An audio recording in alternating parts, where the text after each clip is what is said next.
Do you ever get sick of doing the same mundane thing over and over again, where you start to lose motivation and feel unseen? Well, I most definitely have, and that's why I wanted to share with you today some mental mind hacks, tricks that I have learned over the years to help me overcome these obstacles, which really motivate me to become a better homemaker as well as mother. Sometimes I take a walk, then I forget about the clock. I can slow down. My friends are sitting laughing, but I just keep on napping. They're knocking on my door, but I'm knocking them down. They say I'm acting crazy, but I just wanna lie in the sun. Whoa, lie in the sun.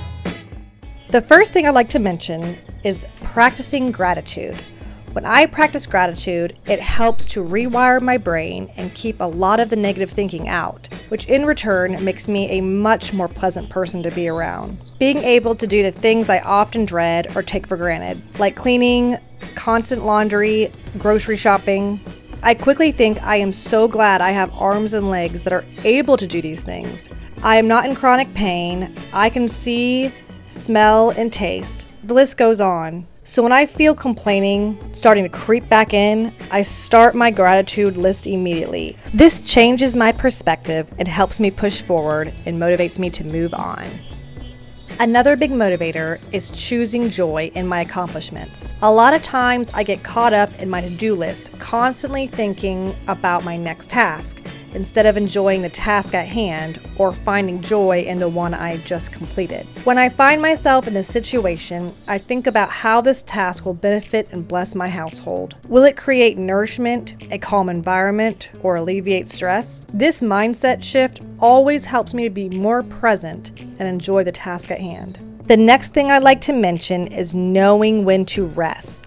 Learning to listen to my body. When I don't rest, I overexert myself and stay on this hamster wheel and tend to feel very unmotivated, and things take literally 3 times as long to get done than normal. So then things start to pile up and I end up very overwhelmed. When this happens, I have learned that I just need to take the day off to rest. If not, I will continue to drag and not get anything done, because once rested, the next day I feel back to normal and motivated again, simply because I feel physically stronger and rested. And sometimes we just need to learn to listen to our bodies, and then we get more done that way. Now, when I rest, I have to be careful not to start scrolling. Once the scrolling happens, I start seeing other moms out there who seem to have it all together and are killing it. Meanwhile, I'm starting to feel very, very small and like a wimp, because the comparison has started.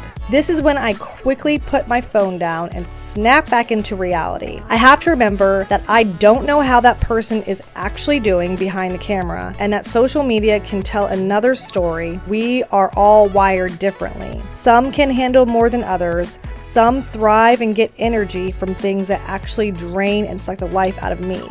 So being self-aware of my needs is very beneficial, since I know what motivates me and what unmotivates me. Additionally, I have found that making my home a cozy haven motivates me to be a better homemaker. Since I spend the majority of my time here, I really need to love it. I've done this by eliminating visual clutter and removing anything that overstimulates me, decluttering the things I don't need, use, or love. I also have picked up a couple of fun hobbies like soap making and making my own soy candles.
Things like this really motivate me to be a better mother and homemaker. Let me know what motivates you. I would love to hear from you and learn from you. I'll see you next time.